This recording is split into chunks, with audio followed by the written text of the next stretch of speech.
आज इस online class में आपका स्वागत है। आज हम लोग यहाँ पे उपस्थित हुए हैं अपने नए विषय के साथ में, जिसका शीर्षक है शोध के प्रकार।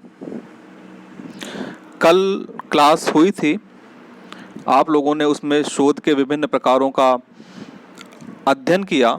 उसमें आप लोगों ने विभिन्न आधारों पे ये जाना कि हम शोध को कितने प्रकारों में बांट सकते हैं। अनुप्रयोग के आधार पे कल विवेचन हुआ था कि अनुप्रयोग के आधार पे शोध के कौन कौन से प्रकार हो सकते हैं। आप लोगों ने कल पढ़ा कि अनुप्रयोग के आधार पर शोध को दो भागों में विभाजित किया जाता है, शुद्ध शोध और व्यावहारिक शोध।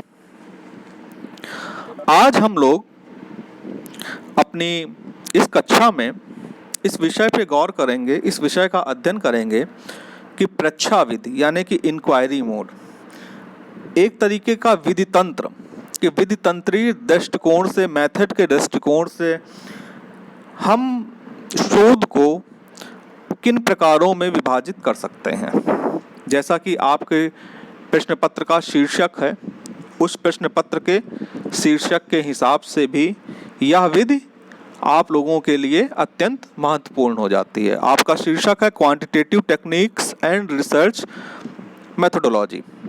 तो आज जो हम शोध के प्रकार आपको परीक्षा विधि के आधार पर बताने जा रहे हैं, वो परीक्षा विधि के आधार पर बताए गए शोध के प्रकार आप लोगों के लिए अति महत्वपूर्ण सिद्ध होंगे, क्योंकि परीक्षा विधि के आधार पर शोध को मूलभूत रूप से दो भागों में बांटा जाता है।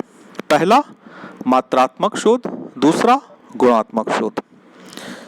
एक तीसरा प्रकार भी है, जब हम इन दोनों को मिला देते हैं उसकी चर्चा भी यहाँ पे की जाएगी। लेकिन सबसे पहले हम आते हैं कि मात्रात्मक शोध क्या है, गुणात्मक शोध क्या है, मात्रात्मक शोध के क्या क्या मेथड है, गुणात्मक शोध का क्या मेथड है, दोनों में क्या अंतर है, ताकि आपको मात्रात्मक शोध और गुणात्मक शोध पूर्णतः समझ में आ जाए। विगत क्लासों में जब हम लोगों ने इस प्रश्न पत्र की शुरुआत की थी, आपको मात्रात्मक विधियों से अवगत कराया था, तकनीकों से अवगत कराया था। तो उन टेक्निक्स के अंतर्गत हमने आपको बताया था कि अभिव्यक्ति के तीन माध्यम होते हैं। पहला भाषा, दूसरा आंकड़े, तीसरा चित्र। जब हम भाषा का सहारा लेके भौगोलिक तथ्यों का विवरण प्रस्तुत करते हैं तो उसको सामान्य अर्थों में गुणात्मक अध्ययन कहा जाता है। जब हम आंकड़ों एवं चित्रों के आधार पर भौगोलिक तथ्यों का विवरण प्रस्तुत करते हैं तो उसे मात्रात्मक अध्ययन कहा जाता है। अब इस सामान्य से अर्थ से हम विशिष्ट अर्थों की ओर चलते हैं, अर्थात हम मात्रात्मक शोध के डिटेल में चलते हैं, गहराई में उतरते हैं। तो ये मात्रात्मक शोध किस रूप में होते हैं? संख्यात्मक रूप में हमें प्राप्त होते हैं, जिनका हम विभिन्न सांख्यिकीय विधियों द्वारा विश्लेषण करते हैं, आंकड़ों को सारणी के रूप में प्रस्तुत करते हैं, रेखांकन करते हैं और एक संरचित विश्लेषण, एक स्ट्रक्चर्ड एनालिसिस प्रस्तुत करते हैं। मात्रात्मक विधियों में हम नमूने के आधार पे, नमूना सैंपल, ठीक है, 10,000 की जनसंख्या में से कुछ इकाई जनसंख्या का चयन कर लेना जो कि उस 10,000 का पर्याप्त रूप से प्रतिनिधित्व कर सके। जैसे कि हमने आपको बताया था कि आप जब चावल पक गया कि नहीं पक गया बटोई में देखने के लिए चावल का एक दाना निकाल करके चेक करते हैं, ठीक है, तो वो क्या हुआ? सैंपल हुआ। लेकिन ये एक व्यवहारिक उदाहरण है। जब आप लोग सैंपल को पढ़ेंगे तो वहाँ पे आप इसके विस्तृत अर्थों से वाकिफ होंगे। तो यहाँ पे आप ये समझिए कि मात्रात्मक विधियों द्वारा हम जब जनसंख्या के जब हम किसी समस्या का अध्ययन करते हैं सांख्यिकीय दृष्टिकोण से, तो हमारा जो अध्ययन का आधार होता है वो प्रतिदर्श होते हैं। और जो मात्रात्मक अध्ययन है वो मात्रात्मक अध्ययन गुणात्मक शोध से जो हमें निष्कर्ष प्राप्त हुए हैं, इस उन गुणात्मक शोध के निष्कर्षों की जांच भी करते हैं कि ये निष्कर्ष किस हद तक या किस सीमा तक अस्तित्व में है। मात्रात्मक अध्ययन के लिए विशेष प्रकार के मात्रात्मक अध्ययन में आंकड़ों के संग्रह के लिए विशेष प्रकार के उपकरणों का इस्तेमाल किया जाता है, जैसे कि प्रश्नावली, जैसे कि अनुसूची। कुल मिलाकर के अगर हम एक सार संक्षेप के रूप में मात्रात्मक विधि को समझना चाहें तो मात्रात्मक विधि को इस प्रकार से समझेंगे कि मात्रात्मक विधि का जो शोध का स्वरूप होता है वो पूर्व निर्धारित होता है, क्योंकि हम सिद्धांतों का चयन करके या सिद्धांतों के आधार पर ही हम अपने शोध की तरफ बढ़ते हैं या अपने शोध प्रक्रिया को आगे बढ़ाते हैं या हम अपना शोध कार्य पूर्ण करते हैं। यानी कि हमारे आधार में कोई ना कोई सिद्धांत अवश्य होता है, हमारा जो शोध होता है वो सिद्धांत को समर्पित होता है। दूसरी चीज़, हम निगमन पद्धति का इस्तेमाल करते हैं। अब बात आती है कि ये निगमन पद्धति क्या है। निगमन पद्धति को आप अभी सामान्य अर्थों में यह समझें कि हम सिद्धांत से, यानी कि जो सामान्य सत्य हमें मालूम है उससे अज्ञात सत्य की ओर जाते हैं। ठीक है, अरस्तु का कथन इस संदर्भ में आप लोग ध्यान में रखिएगा कि यह पूर्व निर्मित सिद्धांत होता है। सामान्य सत्य से तर्क द्वारा अज्ञात सत्य को प्रमाणित किया जाता है। प्रायः ज्ञात सत्यों के आधार पे अज्ञात सत्य का निगमन होता है। सिद्धांत यानी कि सामान्य सत्य, सामान्य सत्य से अज्ञात सत्य, जो सत्य हमें शोध के बाद में पता चलेगा, जिसका अभी हमें पता नहीं है। यानी कि हम सिद्धांत से ज्ञान की तरफ बढ़ रहे हैं। तो ये हो गया हमारा निगमन सिद्धांत, जिस पे निगमन के आधार पे, इस निगमन पद्धति के आधार पर हम अपने शोध को, मात्रात्मक शोध को पूर्ण करते हैं। अब मात्रात्मक शोध की विशेषता क्या होती है? मात्रात्मक शोध में वस्तुनिष्ठता होती है, लचीलापन कम होता है। वस्तुनिष्ठता का अभिप्राय यह है कि यह प्रत्येक देश काल परिस्थितियों में, समान देश काल परिस्थितियों में सभी के लिए, सभी प्राणियों के लिए एक समान निष्कर्ष प्रदान करता है। इसमें किसी भी प्रकार का पक्षपात नहीं होता, किसी भी प्रकार का पूर्वाग्रह नहीं होता। यह जो घटना हो रही है या जो दो चरों के बीच में संबंध है उनकी निष्पक्ष जांच करता है, और निष्पक्ष जांच करने के बाद में जो उसके परिणाम होते हैं वो संख्यात्मक होते हैं, मूल्यात्मक होते हैं, और जो भी हमें परिणाम प्राप्त होते हैं उन परिणामों में हम एक वस्तुनिष्ठता और विश्वसनीयता का गुण पाया जाता है। तो इस प्रकार की ये जो प्रकृति है ये मात्रात्मक शोध की प्रकृति है। इसके विपरीत अब गुणात्मक शोध है। जैसे कि आप लोगों को पता होगा कि जब आप लोगों ने मात्रात्मक शोध के बारे में, मात्रात्मक विधियों के सीमाओं के बारे में पढ़ा था कि यह मानवीय व्यवहार और सामाजिक व्यवस्थाओं का पूर्ण रूपेण चित्रण नहीं कर पाते। क्यों नहीं कर पाते हैं ये मानवीय व्यवहार का? क्योंकि इनमें वस्तुनिष्ठता का गुण होता है, इनमें फ्लेक्सिबिलिटी नहीं होती। अब गुणात्मक अनुसंधान इसके विपरीत मात्रात्मक अनुसंधान के अपने आप में एक फ्लेक्सिबिलिटी रखता है, एक लचीलापन रखता है। यानी कि इसमें जो हमें सूचना प्राप्त होती है, ये सूचना जो हमें सूचना प्राप्त होती, इस सूचना का हमारे पास एक विस्तृत आधार होता है, एक विस्तृत क्षेत्र होता है जिसके आधार पे हम सूचना को प्राप्त करते हैं। यानी कि गुणात्मक शोध का जो उद्देश्य है वो मानवीय व्यवहार और ऐसे व्यवहार को शासित करने वाले कारणों को गहराई से समझना है। गुणात्मक विधि क्या, कहाँ, कब की छानबीन करने के साथ साथ क्यों और कैसे भी खोजती है। यानी कि कोई घटना घटित हो रही है तो क्या घटना घटित हुई, कहाँ घटित हुई, कब घटित हुई, इसके साथ साथ हम इसके कारणों की भी चर्चा कर रहे हैं, प्रक्रिया की भी चर्चा कर रहे हैं कि ये घटना क्यों घटित हुई, इसके पीछे कौन से कारण क्रियाशील थे और कैसे घटित हुई। इसलिए बहुआयामी होने की वजह से हमारा जो यहाँ पे सैंपल का साइज होता है, जो नमूने का साइज होता है, वो बहुत बड़ा ना होकर बहुत छोटा छोटा होता है। यानी कि हम छोटे से समूह पे यह शोध करते हैं और गुणात्मक शोध निर्देशन से कार्य करता है। जैसे कि मात्रात्मक शोध आदेशित होकर के कार्य करता था, उसके बजाय गुणात्मक शोध निर्देशन से कार्य करता है। गुणात्मक शोध बहुत लचीला होता है, इसमें हमें बहुत फ्लेक्सिबिलिटी मिलती है। हम इसमें चरों को उनको गुणों के आधार पर विश्लेषण करते हैं और इस गुणात्मक शोध में हम व्यक्तिगत अनुभव और विश्लेषण को भी सम्मिलित कर सकते हैं।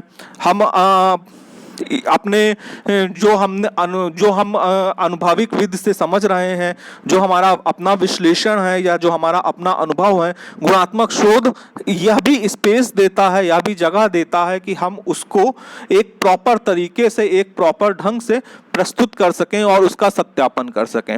जैसे कि आपने लोगों जानते हैं कि मानव व्यवहार को गणित के सूत्रों में नहीं बांटा जा सकता, ठीक है। इसलिए सामाजिक अनुसंधान में ये जो गुणात्मक विधियां हैं, इनका विशेष रूप से महत्व पाया जाता है। अब इसमें जिस पद्धति का इस्तेमाल हो रहा है, उस पद्धति को हम कह रहे हैं आगमन पद्धति। आगमन पद्धति का मतलब है, अब आप लोग यहाँ पे आगमन और निगमन को एक बार समझ लीजिए, ठीक है। जो निगमन थी वो निगमन सिद्धांत पर केंद्रित थी, जिसका आपने मात्रात्मक विधि में प्रयोग किया था। ये जो आगमन पद्धति है ये वस्तु केंद्रित है, ठीक है। निगमन पद्धति में आप सिद्धांत से विशेष तथ्य की ओर जाकर के निष्कर्ष को पहुंच रहे थे।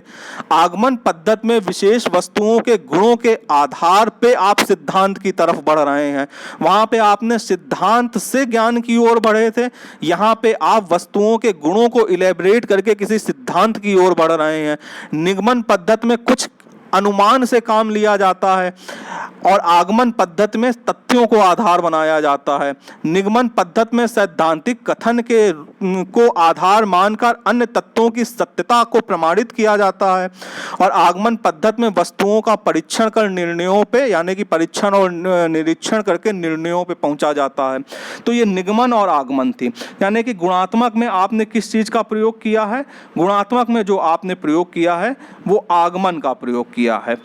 अब यहाँ पे आप लोगों के जहन में बहुत सारी चीज़ें चल रही होंगी कि ये आगमन क्या है, ये मात्रात्मक क्या है, गुणात्मक क्या है, हम किसे समझें कि क्या मात्रात्मक है और किसे समझें क्या गुणात्मक है। तो इसको आप संक्षेप के रूप में इसके अंतरों को जानिए। अंतरों को जानने के लिए आप सबसे पहले देखिए कि मात्रात्मक और गुणात्मक में आंकड़ों का संग्रह किस तरीके से हो रहा है, ठीक है। तो जैसे कि आप लोगों को मैंने बताया कि जब अध्ययन मात्रात्मक होगा या जब शोध मात्रात्मक होगा तो ये सांख्यिकी सूचनाओं पे आधारित होगा और उच्च सांख्यिकी तकनीकों का इस्तेमाल कर रहा होगा। यानी कि सर्वेक्षण हो रहा होगा, साक्षात्कार हो भी रहा होगा तो संरचनात्मक हो रहा होगा और उसके साथ साथ प्रश्नावली और अनुसूची का इस्तेमाल हो रहा होगा। इसके विपरीत जब आप गुणात्मक शोध के अंतर्गत अध्ययन करेंगे तो गुणात्मक शोध साक्षात्कार पर आधारित होगा, इंटरव्यू पे आधारित होगा, दस्तावेजों की समीक्षा पे आधारित होगा, फोकस समूह का इंटरव्यू होगा।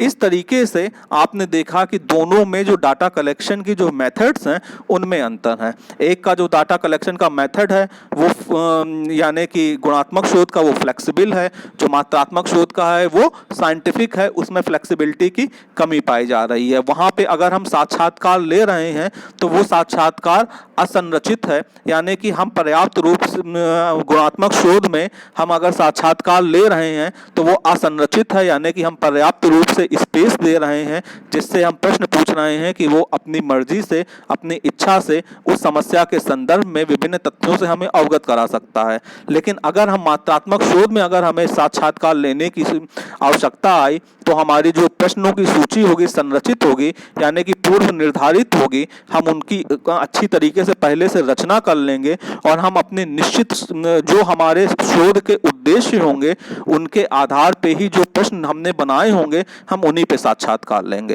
यानी कि हमारे जो स्ट्रक्चर होगा साक्षात्कार का वो वेल स्ट्रक्चर्ड होगा। इसके बाद में आपने जैसे कि अध्ययन पद्धति देखी, जो हमारी अध्ययन की पद्धति थी मात्रात्मक की, जो मात्रात्मक की थी वो निगमन की पद्धति थी, ठीक है, और जो गुणात्मक की थी वो आगमन की पद्धति थी। इस तरीके से दोनों की अध्ययन पद्धतियों में भिन्नता पाई जाती है। मात्रात्मक शोध में वस्तुनिष्ठता का गुण होता है। वस्तुनिष्ठता का मतलब ये होता है कि वह सभी व्यक्तियों के लिए एक समान है। गुणात्मक शोध विषयनिष्ठ होता है। वस्तुनिष्ठ होना और विषयनिष्ठ होना, जैसे कि हम ये हम आपसे कहें कि फला तारीख तक अगर किसी व्यक्ति ने काम नहीं किया, ठीक है, तो वह दंड का भागी होगा। हम एक तारीख बता दें, उसके बावजूद कुछ बच्चे ने काम किया, कुछ नहीं किया। अगर हम मात्रात्मक के अंतर्गत हैं तो जिन्होंने काम नहीं किया हमने उनको उचित दंड दिया। अगर हम गुणात्मक अप्रोच रखते हैं या हम गुणात्मक तरीके से सोचते हैं तो हमने ये जानने की कोशिश की कि अगर बच्चे ने काम नहीं किया है तो क्यों नहीं किया है, उसके पीछे उसका काम ना करने का रवैया रहा है, उसकी लापरवाही रही है या अन्य कोई व्यक्तिगत समस्याएं रही हैं। अब देखिए, एक जगह हम वस्तुनिष्ठ है कि काम नहीं किया है, नहीं किया है तो मतलब नहीं किया है, तो नहीं किया है मतलब आप उसको किसी भी तरीके से जो आपने एक रेखा खींच दी, आप उसको ही फॉलो कर रहे हैं। आपने एक सिद्धांत बना दिया, आप उस सिद्धांत का अनुसरण कर रहे हैं। लेकिन दूसरी तरफ आप वहाँ पे विषयनिष्ठ होकर के किसी समस्या या स्थिति जो है उसका हम उसके पीछे जो क्रियाशील कारण है विभिन्न प्रकार के, उन कारणों का अध्ययन कर रहे हैं, जो क्योंकि वो जो कारण होते हैं पर्सन टू पर्सन अलग अलग होते हैं। इस तरीके से इस मात्रात्मक और गुणात्मक शोध को एक व्यवहारिक उदाहरण द्वारा समझा जा सकता है। मात्रात्मक शोध, जैसे कि मैंने आपको बताया, सांख्यिकीय और संख्या आधारित होते हैं। विभिन्न प्रकार के सांख्यिकीय विधियों का आधार बनाया जाता है। गुणात्मक शोध वर्णनात्मक होते हैं, भाषा प्रधान होते हैं। इसमें सांख्यिकीय परीक्षण की संभावना कम होती है, हालांकि हम इनमें भी सांख्यिकीय परीक्षणों का प्रयोग बढ़ने लगा है, या गुणात्मक और मात्रात्मक के बीच में एक समायोजन विकसित होने लगा है। मात्रात्मक शोध के अंतर्गत गहन या कम गहन परंतु अधिकाधिक विषयों से संबंधित हम विस्तृत जानकारी प्राप्त करते हैं, और गुणात्मक शोध के अंतर्गत हम कुछ विषयों पे तो हमें विशद जानकारी प्राप्त होती है, जो किस पे आधारित होते हैं, समीक्षा पे आधारित होते हैं, साक्षात्कार पे आधारित होते हैं। ठीक है, अब जैसे कि हमें अध्ययन करना है कि प्राचीन भारत में भूगोल का विकास, अब यह शोध मात्रात्मक नहीं गुणात्मक होगा। अब हम प्राचीन भारत में भूगोल के शोध के लिए भारत के प्राचीन इतिहास को खंगालेंगे, प्राचीन साहित्य को खंगालेंगे, फिर उस साहित्य को खंगालने के बाद में हम विभिन्न प्रकार के शोधों को देखेंगे, उन पे क्या क्या शोध कार्य हुआ है। फिर तत्पश्चात हम किसी विषय विशेषज्ञ का इंटरव्यू लेकर के किसी निष्कर्ष पे पहुंचेंगे। तो इस प्रकार की ये जो पद्धति होगी, ये पद्धति गुणात्मक शोध के अंतर्गत मानी जाएगी। इसके बाद में मात्रात्मक शोध के अंतर्गत जो हमारे परिणाम आएंगे वो वैध और विश्वसनीय होंगे, और गुणात्मक शोध के अंतर्गत जो परिणाम आएंगे वो भी वैध और विश्वसनीय होंगे अगर शोधकर्ता के व्यक्तिगत नजरिए से प्रभावित ना हुए हों तो। देखिए, यहाँ पे जो शोधकर्ता की निष्पक्षता है गुणात्मक शोध में, वो बहुत क्रियाशील होती है। अगर शोधकर्ता पक्षपात पूर्ण नहीं है, पूर्वाग्रह ग्रसित नहीं है, तो गुणात्मक शोध के अंतर्गत जो भी निष्कर्ष प्राप्त होंगे वो वैध और विश्वसनीय होंगे। अगर शोध करने वाले का अपना कोई नजरिया है, अपना कोई दृष्टिकोण है, और वो अपने दृष्टिकोण को, अपने नजरिए को, अपनी मनोवृत्ति को उस शोध में थोप देना चाहता है, तो जो हमें निष्कर्ष प्राप्त होंगे वो वैध और विश्वसनीय नहीं होंगे। जबकि मात्रात्मक शोध में जब आप सांख्यिकीय विश्लेषण करते हैं तो उस मूल्य के आधार पे हम सारे निष्कर्षों को इलेबोरेट करते हैं, और इस वजह से उसमें वैधता और विश्वसनीयता हमारी बढ़ जाती है। अब यहाँ पे जो गुणात्मक शोध है, गुणात्मक शोध में हमें जो एनालिसिस है, एनालिसिस में बहुत समय की आवश्यकता होती है। मात्रात्मक में हमें अपेक्षाकृत विश्लेषण में आसानी होती है, क्योंकि मात्रात्मक, जैसे कि मैंने बताया, एक स्ट्रक्चर्ड मैनर में हम डाटा का कलेक्शन करते हैं और उसको विभिन्न सांख्यिकीय विधियों से एनालिसिस करते हैं। लेकिन गुणात्मक शोध में जैसे कि हमने किसी का साक्षात्कार लिया और उसके साक्षात्कार में हमने किसी भी प्रकारों की प्रश्न रचना पहले से नहीं करी और विभिन्न प्रकार से उसने अपने जो आपकी शोध समस्या थे उस पर विभिन्न दृष्टिकोणों से अपने विचार दिए, तो प्राप्त सूचनाओं को किसी कोटि में रख करके प्रस्तुत करना अत्यंत कठिन कार्य हो जाता है। जबकि जब हमने मात्रात्मक में स्ट्रक्चर रख ली, जैसे कि आपसे पूछा गया कि बिहार में गरीबी या बिहार में अशिक्षा के क्या कारण हैं, ठीक है। अब आपने बोलना शुरू किया, ठीक है, तो आपने गरीबी से लेकर के 50 बातें बता दी, ठीक है। और दूसरी तरफ हमने मात्रात्मक के अंतर्गत आप गरीबी के क्या कारण हैं, नंबर 1 अशिक्षा, नंबर 2 पलायन, नंबर 3 बेरोजगारी, ठीक है। इसी तरीके से हमने आपके सामने कुछ विकल्प यानी कि कुछ निश्चित करके उत्तर रख दिए, तो आपने उसमें से एक उत्तर चुन लिया मात्रात्मक के अंतर्गत, ठीक है। तो जब हम एनालिसिस करने को हुए तो हमने दिए गए उत्तरों के आधार पे ही सारा एनालिसिस किया, यानी कि क्षेत्र सीमित हो गया। और जब गुणात्मक में आप बताना शुरू किए तो आपने बहुत सारे एंगल्स खोज दिए, बहुत लंबा चौड़ा विवेचन प्रस्तुत कर दिया। तो जो शोधकर्ता को आपके विवेचन को अपने किस तरीके से वो एनालाइज करे, तो इस एनालाइजेशन के लिए उसको वर्ग में विभक्त करने के लिए बहुत मानसिक श्रम, शारीरिक श्रम और अधिक समय की आवश्यकता होती है। अब देखिए, मात्रात्मक शोध में जो सामान्यीकरण है, सामान्यीकरण का मतलब है जो हमें निष्कर्ष प्राप्त होगा उसे उसी प्रकार की देश काल परिस्थितियों और लोगों में हम लागू कर सकते हैं कि संभावना अधिक होती है। लेकिन गुणात्मक शोध में सामान्यीकरण की संभावनाएं कम होती हैं, क्योंकि हमारा जो विश्लेषण है किसी अन्य विद्वान के विश्लेषण से भिन्न हो सकता है। तो ये जो विवेचन है, इस विवेचन को आप मात्रात्मक और गुणात्मक शोध के अंतर के मुख्य मूल अंतरों के रूप में आप जानते हैं। अब इसके बाद ये है कि दोनों को मिला करके मिश्रित तरीके से भी शोध किया जा सकता है। इस मिश्रित शोध पद्धति पे क्रैशवेल का सुझाव है कि गुणात्मक और मात्रात्मक संयोजन दृष्टिकोण इस धारणा पर आधारित है कि किसी भी पूर्वाग्रह विशेष आंकड़ों में निहित स्रोत और विधि जब अन्य आंकड़ों के साथ संयोजन के रूप में इस्तेमाल किया जाए तो निष्प्रभावी हो जाएगा। इन विधियों को जोड़ने का दूसरा कारण यह है कि परिणाम का अभिसरण प्राप्त किया जा सके, विधियों के प्रत्येक परिणाम को उचित ठहराया जा सके, ताकि जहां नए परिपेक्ष और विरोधाभास आ जाए वहां अध्ययन के विस्तार करने में हमें सहायता मिल सके। अब यहाँ पे बात आ रही है कि दोनों विधियां हमें आपस में मिला करके अध्ययन को करना चाहिए। जैसे कि मैं आपको एक एग्जाम्पल देना चाहूँगा, जो जनसंख्या भूगोल है वह जनसंख्या भूगोल मात्रात्मक और गुणात्मक दोनों ही है। हम एक तरफ मात्रात्मक अध्ययन करते हैं तो दूसरी तरफ गुणात्मक अध्ययन करते हैं। तो ठीक उसी तरीके से जो हमारी प्रवृत्ति है वो मात्रात्मक और गुणात्मक दोनों को मिलाने की ही होनी चाहिए। जैसा कि आपने पढ़ा अभी कि गुणात्मक मानवीय व्यवहार पे केंद्रित होता है, जबकि मात्रात्मक मानवीय व्यवहार को किसी फॉर्मूले के रूप में प्रस्तुत कर पाने में अक्षम होता है। अब हमें इन दोनों चीजों को मिलाना है। प्रवास, जैसे कि पलायन, अभी श्रमिकों का पलायन हुआ, ठीक है, उल्टा पलायन हुआ, नगरों से ग्राम की ओर पलायन हुआ, ठीक है। सामान्यतः श्रमिकों का पलायन कैसे होता है? गांव से नगरों की ओर होता है। पलायन क्या है? एक व्यवहार है, ठीक है। कोई आदमी पलायन करता है, कोई आदमी पलायन नहीं करता है। पलायन आदमी के अपने विवेक, अपने रुचि, अपनी आवश्यकता के अनुसार पलायन होता है। इसलिए पलायन को क्या कहा जाता है?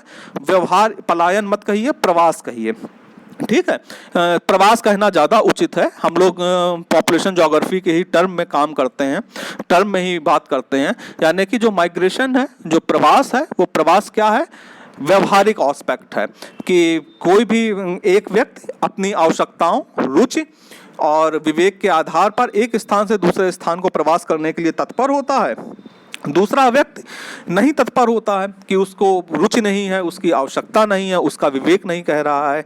तो हम इस प्रवास जैसे व्यवहारिक मुद्दे पे मात्रात्मक और गुणात्मक दोनों प्रकार का शोध कर सकते हैं। यहाँ पे हम दोनों प्रकार की अपनी विधियों को आपस में मिला सकते हैं। अब पूछिए कैसे? जैसे कि मैंने पूछा कि आप प्रवास क्यों करना चाहते हैं, तो प्रवास करने के आप विभिन्न प्रकार के आर्थिक, सामाजिक, सांस्कृतिक, राजनीतिक कारण बता सकते हैं, ठीक है, जिसमें कि बेरोजगारी, रोजगार, विभिन्न प्रकार के कारण, ठीक है।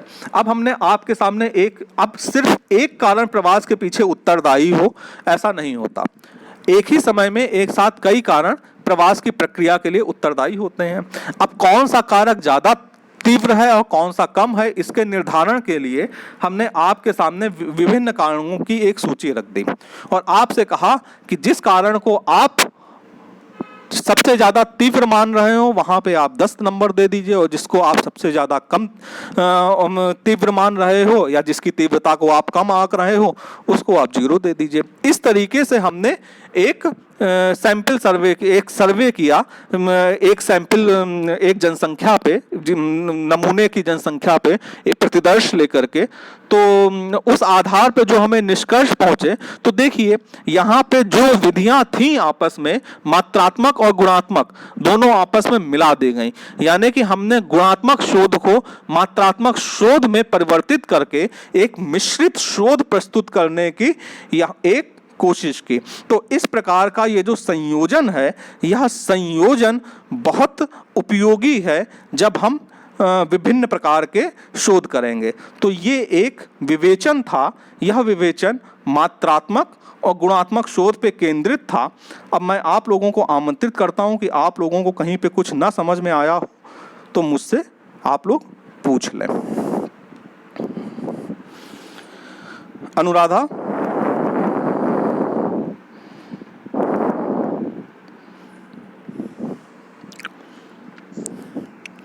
विनीता,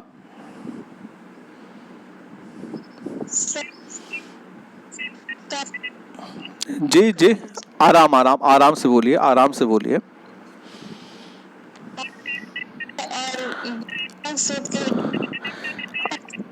आवाज आवाज आपकी बिल्कुल साफ नहीं आ रही है, टेक्स्ट कीजिए हमें।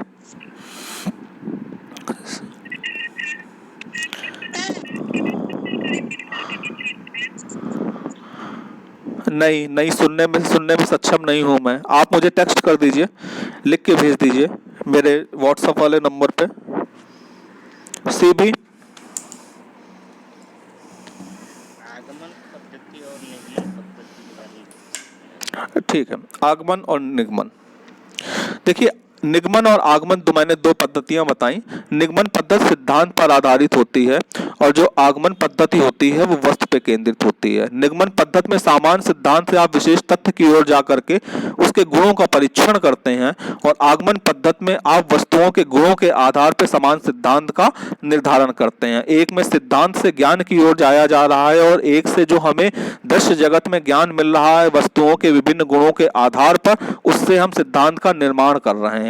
तो इस तरीके से अगर आप देखें तो जब हम निगमन पद्धति में कार्य करते हैं तो सिद्धांत को आधार मान करके हम काम करते हैं और तत्वों की सत्यता को प्रमाणित करते हैं, और जब हम आगमन पद्धति में कार्य करते हैं तो वस्तुओं के परीक्षण करके निर्णयों पे पहुंचा जाता है। यानी कि वस्तुओं के गुण और विभिन्न प्रकार के आधार हमारे सामने सम्मुख होते हैं, उसके आधार पे हम किसी सिद्धांत को प्रतिपादित करते हैं। जबकि निगमन में हमारे सामने हमें सिद्धांत पहले से पता होता है और उस सिद्धांत को हम आधार मान करके जो तत्व हैं, जो तथ्य हैं, उनकी सत्यता को प्रमाणित करते हैं। यही निगमन और आगमन है। दिलीप प्रसाद, ठीक है सर। हरिकांत राय, जयशंकर प्रसाद, कृष्ण कुमार राय, सर थोड़ा सा मात्रात्मक और गुणात्मक थोड़ा सा। ठीक है। देखिए, मात्रात्मक और गुणात्मक, जैसा कि मैंने आपको बताया कि जो मात्रात्मक शोध है वो सांख्यिकीय सूचनाओं पर आधारित है। मूल रूप से सर्वेक्षण, संरचनात्मक साक्षात्कार, प्रश्नावली और अनुसूची के आधार पे यहाँ पे आंकड़ों का संग्रहण किया जाता है। जो गुणात्मक है ये मानवीय व्यवहारों पे आधारित है। यहाँ पे गहन साक्षात्कार, इंटरव्यू और फोकस और समूह इंटरव्यू और जो दस्तावेज है उनकी समीक्षा यहाँ पर की जाती है। मात्रात्मक शोध में हम हाइपोथेसिस टेस्टिंग करते हैं, ठीक है। गुणात्मक जो शोध है, हम इससे जो हमें निष्कर्ष प्राप्त होते हैं वो मात्रात्मक के लिए हाइपोथेसिस का काम करते हैं, लेकिन इसमें किसी भी प्रकार की सांख्यिकीय विधियों का प्रयोग ना करने के कारण हम हाइपोथेसिस टेस्टिंग जैसी प्रक्रिया को विशेष महत्व नहीं देते। जो गुणात्मक मात्रात्मक है वो वस्तुनिष्ठ है, जो गुणात्मक है वो विषयनिष्ठ है, मात्रात्मक जो है वो संख्यात्मक है, गुणात्मक जो है वर्णात्मक है, मात्रात्मक जो है वो सांख्यिकीय परीक्षण पे आधारित है, गुणात्मक जो है सांख्यिकीय परीक्षण पे नहीं आधारित है। और इसके साथ साथ मात्रात्मक में सामान्यीकरण की संभावना अधिक होती है, गुणात्मक में सामान्यीकरण की संभावना कम होती है। मात्रात्मक विश्वसनीय और वैध ज़्यादा है और गुणात्मक लचीलापन का गुण ज़्यादा है। तो इसी को हम मात्रात्मक और गुणात्मक शोध की प्रमुख अंतर या मात्रात्मक और गुणात्मक शोध कह सकते हैं। मधु पांडे, मनीषा कुमारी,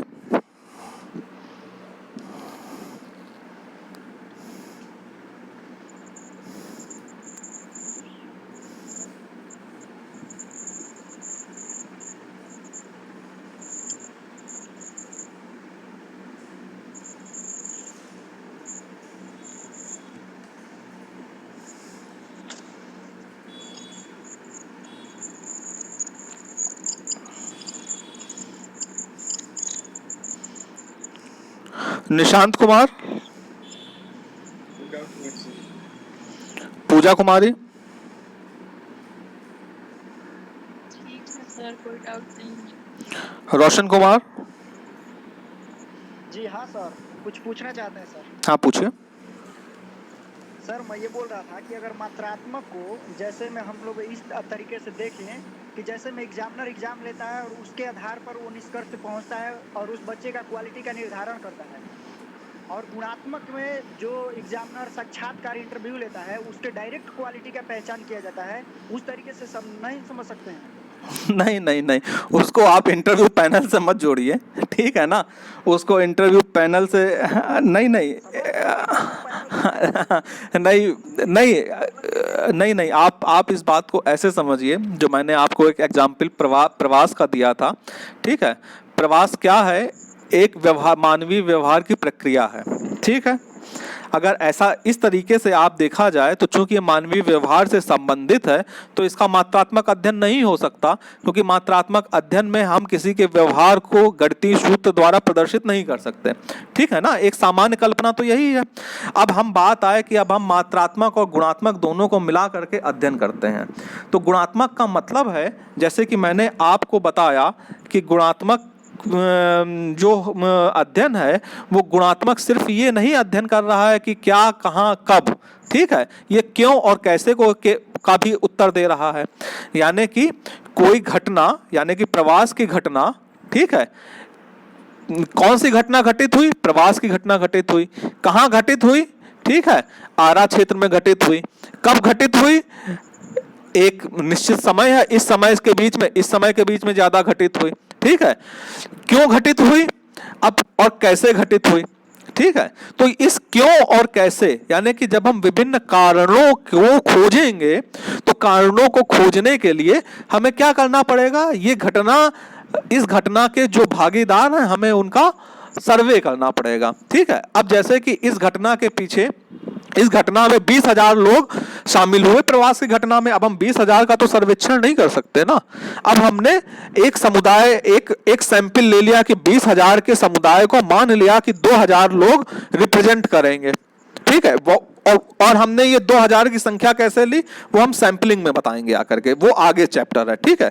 अभी ये समझिए कि 20,000 में से हमने 2,000 की संख्या ले ली, ठीक। तो हमने उस 2,000 के पास में हम अपनी पहले से स्ट्रक्चर्ड, पहले से तैयार की गई, पहले से टेस्ट की गई प्रश्नावली या अनुसूची लेकर के जाते हैं, जिसमें उनके प्रवास के कारणों संबंधी विविध प्रकार के क्वेश्चन होते हैं, ठीक है। आपका नाम क्या है, आपकी उम्र क्या है, आप क्यों जाना चाहते हैं, आपको यहाँ कितनी इनकम थी, आपको वहाँ कितनी इनकम है, ठीक है। जब आप इन सवालों को वहाँ जा करके भरेंगे, ठीक है, तो इसके दो आयाम है। एक आयाम था गुणात्मक, समस्या गुणात्मक थी, लेकिन अब हम इसको मात्रात्मक बदल रहे हैं। अब हम अगर ये प्रश्न शामिल कर लें कि आप क्यों एक स्थान से दूसरे स्थान पे जा रहे हैं और हम उनको कोई निश्चित विकल्प ना दें, तो वो अपनी भाषा में इतनी लंबी कहानी सुनाएंगे कि आप उसको विश्लेषण करके अपनी रिपोर्ट में या अपने शोध में उन शब्दों में नहीं लिख पाएंगे कि, और उस तरीके के बहुत सारे लोग, हर एक आदमी की अलग कहानी। तो हमने उस चीज को का समाधान करने के लिए क्यों कारण कर रहे हैं, इनको विभिन्न ग्रुप में विभाजित कर दिया। आर्थिक कारणों की वजह से कर रहे हैं, सामाजिक कारणों की वजह से कर रहे हैं, राजनीतिक कारणों की वजह से कर रहे हैं, या अन्य कारणों की वजह से कर रहे हैं। अगर सामाजिक कारणों की वजह से कर रहे हैं और इनमें से कौन सा कारक ज्यादा क्रियाशील है, यानी कि आप कोई भी व्यक्ति जब प्रवास करता है तो एक कारण नहीं क्रियाशील होता है, एक ही साथ कई फैक्टर क्रियाशील होते हैं। यह बात अलग है कि कोई ज्यादा तीव्र होता है और कोई कम तीव्र होता है। तो उस ज्यादा तीव्र और कम तीव्र उस इंटेंसिटी को नापने के लिए हमने एक स्केल डिसाइड कर दिया कि अगर ज्यादा तीव्र है तो आप उसको 10 नंबर दे दीजिए और कम तीव्र है तो उसको आप 5 नंबर दे दीजिए, या आरोही या अवरोही क्रम में आप नंबर दे दीजिए। उसकी हमने स्केलिंग कर ली। तो उस आधार पे आपने इस गुणात्मक शोध को मात्रात्मक में परिवर्तित कर दिया। अब जैसे कि बेरोजगारी का जब आपने 2000 लोगों पे अध्ययन किया तो जो स्कोर था उस 2000 में से मान लीजिए 5000 निकला बेरोजगारी और असुरक्षा का निकला 3000, तो एकदम एक संख्यात्मक मान मिल गया ना कि कौन सा फैक्टर ज्यादा तीव्र है। ठीक है, उसके बाद आप उसको विभिन्न आधारों पे विभिन्न सांख्यिकीय विधियों का प्रयोग करके उससे आप निष्कर्ष पे पहुंच सकते हैं। तो ये जो निष्कर्ष होगा, जो अध्ययन आपने गुणात्मक से शुरू किए, तो गुणात्मक और मात्रात्मक दोनों का समायोजन होगा। इसको इस एग्जाम्पल से समझिए। और इस तरीके से के बहुत सारी स्टडी की गई हैं और की जा रही हैं जहां पे मात्रात्मक और गुणात्मक दोनों को आपस में मिला दिया जाता है। लास्ट टाइम में याद होगा आप लोगों को, जब मैंने आरएल सिंह का एक जो सेंटेंस था वो सेंटेंस कोट किया था, उस सेंटेंस को आप लोगों को हमेशा याद रखना चाहिए कि जो मात्रात्मक तकनीकियों के संबंध में था, कि मैं उसको एक बार फिर से आप लोगों के सम्मुख रख देना चाहता हूं।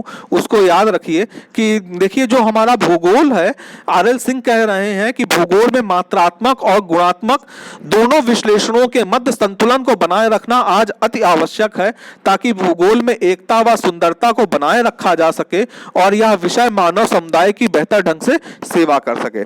तो इसलिए इस विवेचन को आपको ध्यान में रखना होगा। ठीक है, आशा करता हूं कि आपको समझ में आया होगा। जी, सरदार जयदीप सिंह।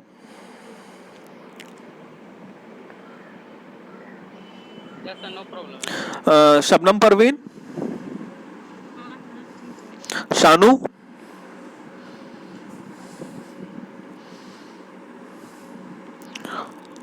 शौकत अली,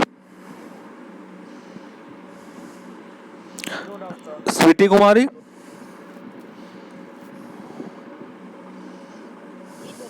ठीक है। हम आज के अपने विवेचन को कल तक के लिए स्थगित करते हैं। कल हम लोग नवीन विषय के साथ में पुनः इसी समय उपस्थित होंगे और आप लोगों को एक नया व्याख्यान सुनने को मिलेगा। धन्यवाद। प्रणाम, प्रणाम भैया, प्रणाम। हाँ।